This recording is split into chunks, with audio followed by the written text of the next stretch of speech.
So we're moving on now to the next chapter, which is the way of men. Way of men. And we've touched on this in many ways in our conversations up until now. We've spoken a little bit about the bad boy or the jerk and the nice guy, and we've spoken a bit about the paradoxes of men, how to have this father figure energy, but also the little boy. We've spoken about the pickup artist movement a little bit, and I think in general, it seems like your position on men and the situation of men nowadays is clearly defined in your book. I think so, yeah. And there are a couple of things that I'm still very interested in.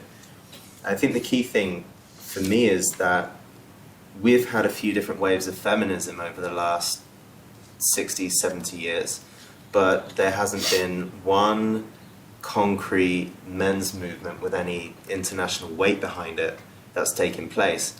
And what I'm noticing around in little pockets around the world right now is that actually there is a generation of men starting to wake up and think, oh, hang on a minute, growing up feeling ashamed of my power and hiding parts of myself, and I'm tired of being this sensitive nice guy because that's not getting me what I want, not with women and not in my career either. And there are men starting to look together for what has happened over the last 60 years while we're all asleep, and what is needed going forward. What kind of life do I want to create?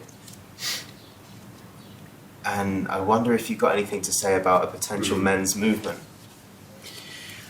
I do.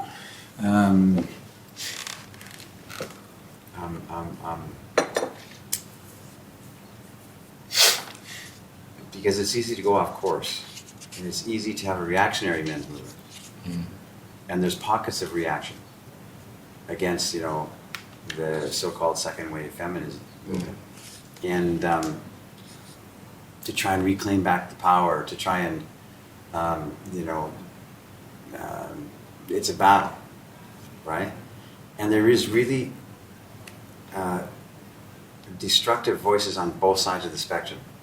Really staunch anti-men feminists, and really staunch women are all is the enemy. What's the opposite of a feminist?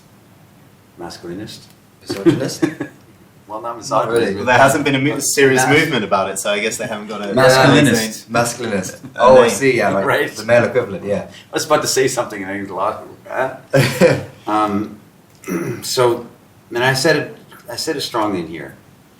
There's lots of, like you said, pockets, Jordan, of the uprisings against the matriarchal bent of society, and women get all the attention and have the control over things now.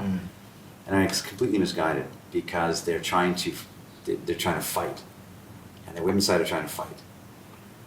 But you know as well as I do, Jordan, because you've traveled the world, you've talked to women's groups who are not trying to fight, who are strongly have a feminist stance and an equality stance, but they're also talking about polarity and bringing that balance back in, which we've lost. I talk about it here. So, I think it's very possible, and I think it's very needed to have a men's movement, but it's got to come from a place of not conflict, but more of where are we in this day and age, and all of our knowledge and all of the information that we have, and we still can't come up with a collaborative way of moving forward, and the tide rising all the boats at once. We have to beat down the women so that we're strong again. Yeah. When I talk about little pockets of men's movements, I hear what you're saying. You've said it in your book about antagonistic movements. Yes. But even still, I'm noticing, even just in the last 2, 3, 4 years, there are these movements of what they call the third stage man, who is both a composite of the positive qualities of the powerful alpha male from the 50s or before, the madman type guy, and the sensitive, caring, curious, empathetic qualities of the new age man, builds on that, and there is this new third stage man, as they're calling it. So I'm even seeing pockets of that as well. I haven't. I mean, for the last 3-4 years, as you know, I've been in Bucharest and working on finishing my book, and so I haven't encountered, and so I hear about this, but I don't know exactly what is the flavor of these movements, or because it sounds like what's interesting is you said just the madmen, kind of like this suave, cocky kind of a cool masculine psyche again, but blended in with the caring and the sympathetic side, the positive nice guy attributes, which is the good parts of the bad guy, and the good parts of the nice guy blended into the one. And so there's these things happening, right? And you've encountered this? Like, what I mean is, does it ring true to you?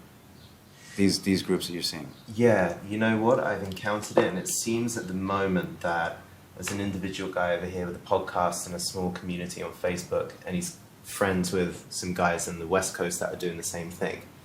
So there are podcasts, there are coaches, there are a lot of individuals out there, but there's no overall movement yet that I've observed.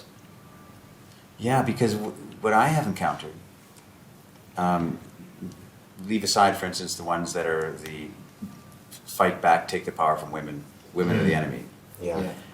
The men's groups that I have seen, is this true? Don't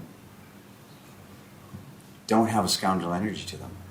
They're all about empathy. And all about they're all about connecting, and all about sitting in holding space and aligning ourselves with the feminine. But they don't have where's the scoundrel?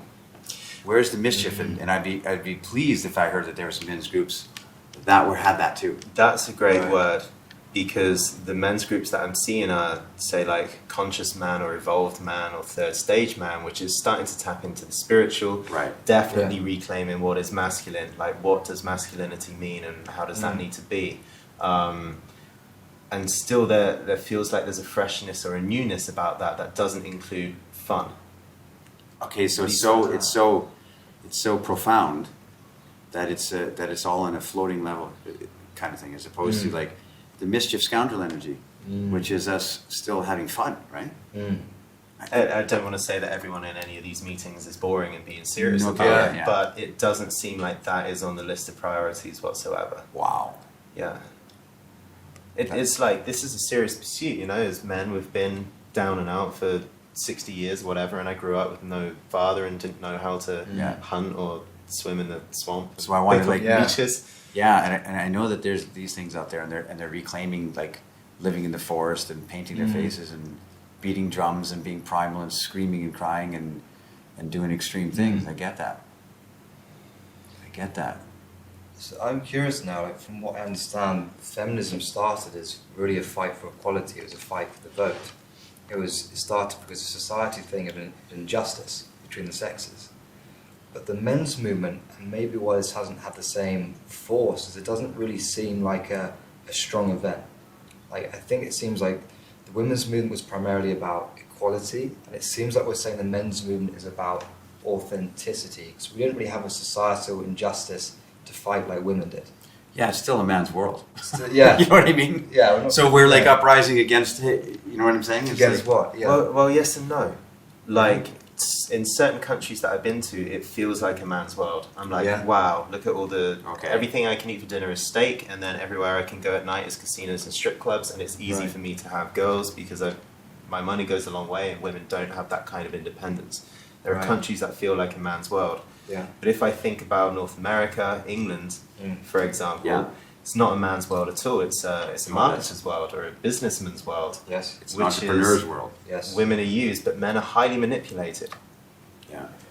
And it's all. And I would imagine that under the competitive corporate scheme of things, it's not wanted that man becomes strong and independent. Under the corporate side, that's interesting. In a highly competitive world, which is this corporate rational world that we're living in the majority, all business oriented. It's good to have men in a system that are not strong and independent minded. So, wow. Otherwise, why would we believe in buying products, doing all the things Marketing. that Yes. don't make sense on dates. The restaurants, the fine wines, the fine clothes, the apartment, the widescreen Nightclubs. TV that Yeah. you talk about. Yeah. All of this, men feeling small and having to fill ourselves up with consumer goods, is That's perfect true. for that kind of There you system. go. So Yeah. I don't see any agenda from that level of consciousness. That's shall an we call it. interesting observation. Yeah. That's very true because the marketing guy, it born out of the guy that started marketing was some connection with Freud, and he brought psychology to marketing. He made people want products by making them feel needy, essentially. Because you don't need an aftershave, you're not going to buy it. They implant that neediness which keeps men weak for capitalism, for consumerism to succeed. So that's Yeah. very That interesting. That makes makes a lot of sense to me. sense. That makes sense to me. And you talk about it here. I mean, we've had conversations about the nightclubs. You say, I love this. The seduction community doesn't manipulate women. Women are too smart for that. It manipulates men. Promises of instant attraction and same night lays. Yeah. And I read that just a couple of days ago and thought, wow, it's so Strong true. marketing. Yeah. And it's the same Sure. with Yeah. same with these nightclubs you're talking about with the $30 entrance fees, and then you go in And a there line and you don't around know the what to block. do because there are so many men and everyone's got new clothes and muscles and all the women look hot and they're all shining. It's got nothing else to do apart from buy another drink and try and drum up the confidence to Yeah. go and approach someone. It's Yeah. it's a losing system for the mass of men, and it's like every time I go past a big club and there's hour-long lines. I went in Toronto to a Halloween party, hour-long line to get in the club and pay $30 to get in that kind of snow, blizzard. Oh wow. Oh. And I think, like, how is that possible? That Just go down the line and say, come on, we're going. Where are we going? how is it possible for this man, you know, like millennia of these strong beings that have shaped the world, explored the world, created incredible things, to be standing in line 1 hour in the snow to go in a club where they spend a lot of money on drinks to try and get a shiny hot girl that probably hasn't got any connection with him. Which you're not going to do almost percentage-wise anyway. Yeah. Yeah. It's for a false promise almost. So I think, yeah, it's like women with feminism had a clear thing to fight against Yes. and fight for, equality. Yeah. And I think there's something strong here if we tap into it long enough, this sense of manipulation. It's an undermining thing. It's Yeah. it's not a obvious thing. It's very subtle. Wow. It's cynical. It's crept up on us. Phew. And it's still a society thing. Like it was for women, it was injustice about the vote. It's still a society thing. It's about keep it there, manipulation, status it's keeping quo. us weak. Yeah. It's about selling us, it's Fight Club. Selling us as advertisers, have us chasing cars and clothes. Yeah. It's this. Yeah. Wow. So, and you see, and Jordan, you said you're seeing this kind of like emergence Yeah. in the conscious of men that is not an antagonistic type movement.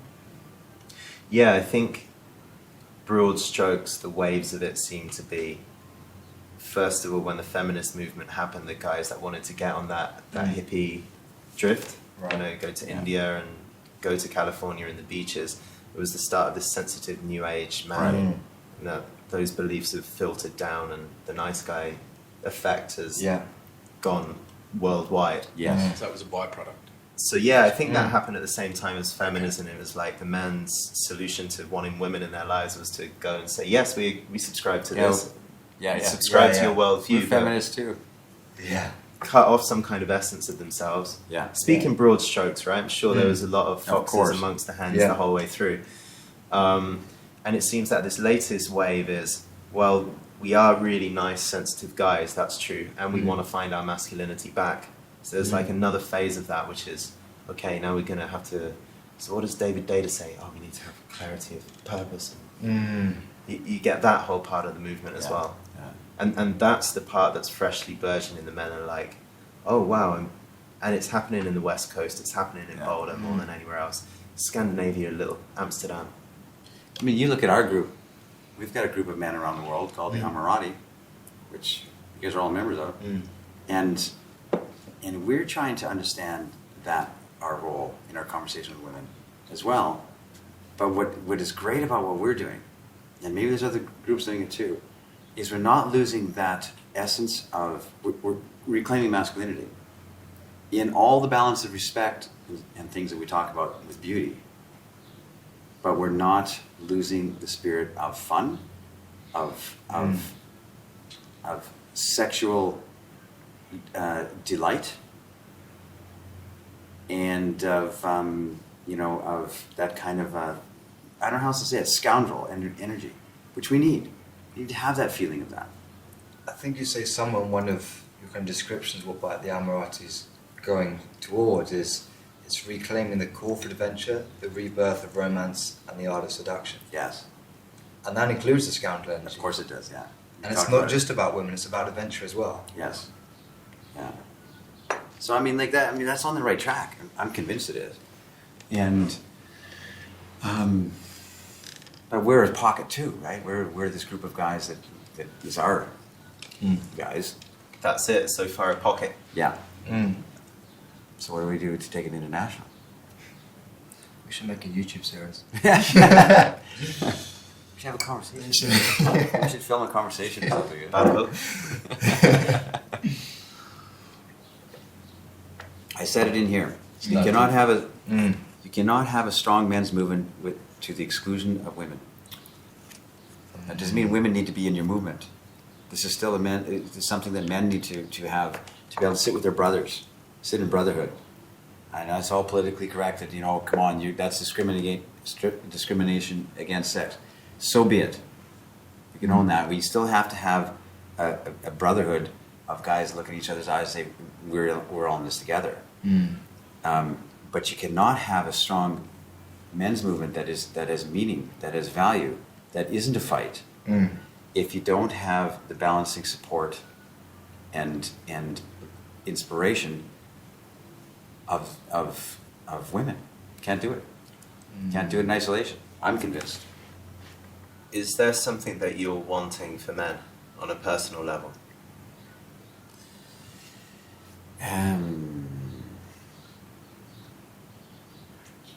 Yeah, I think my whole motivation for writing this book is because I didn't have an answer when I was young.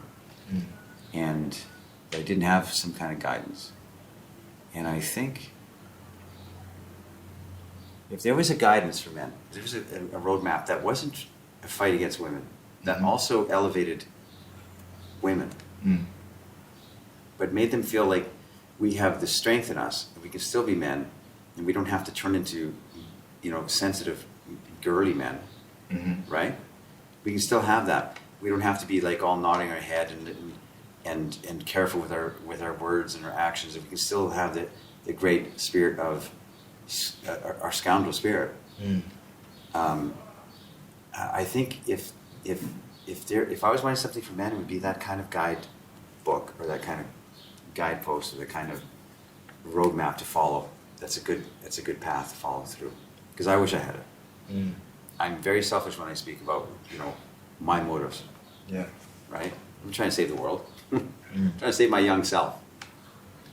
And if somebody else can align with that and they don't have to go through what I went through and all the hurt and stuff that I caused and all the hurt and stuff that I received, maybe they can have a better conversation with women, have a better relationship, have a great girl that loves them and takes care of them,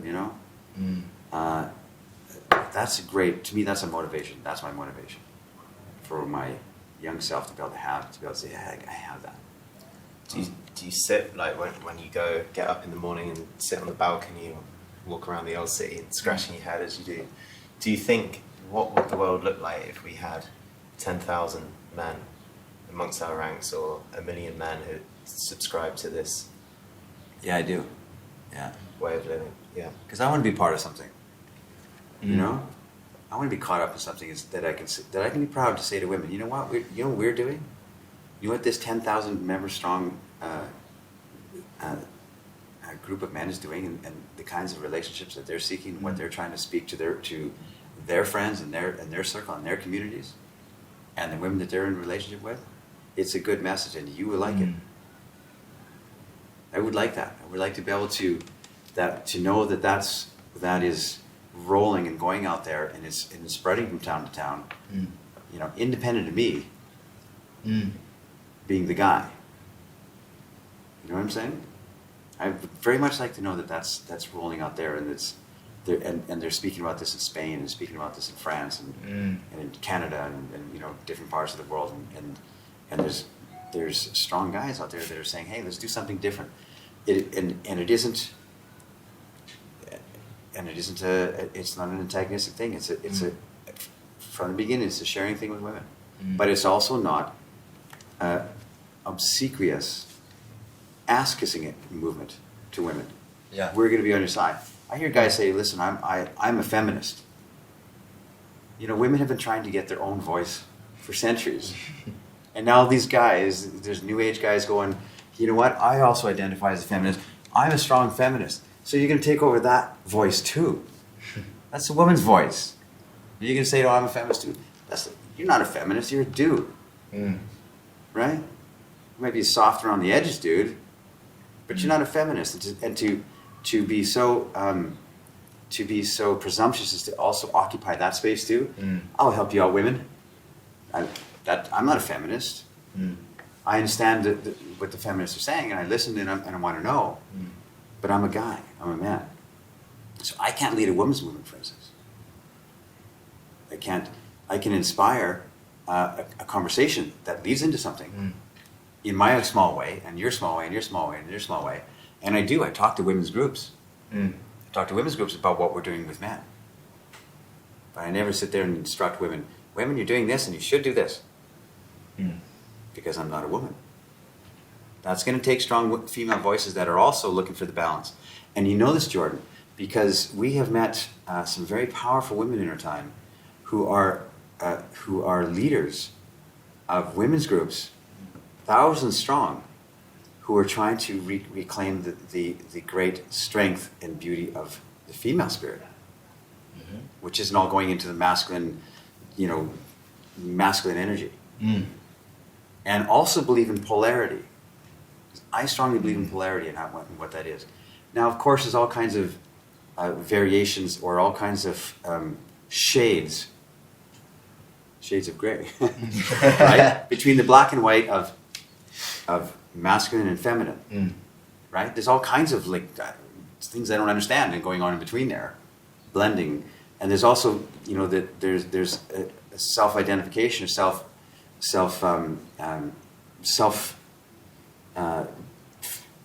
feeling more feminine, or so it's not all black and white. I'm not saying that. I'm not trying to say that we should go back to the black and white of men are men, women are women. But I am saying that there's a polarity needed in any kind of magnetic attraction. Yes.